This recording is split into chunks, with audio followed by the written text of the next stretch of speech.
SDR news TV ప్రేక్షకులకు నమస్కారం. వార్తలు చదువుతుంది మీ ప్రసన్నారాం.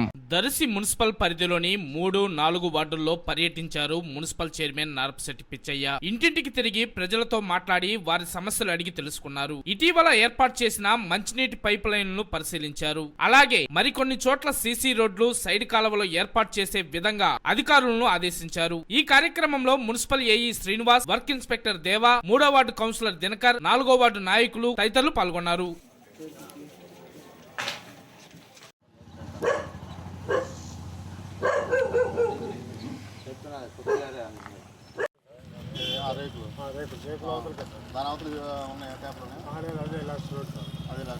అవతలకి ఉన్నాయి కదండి,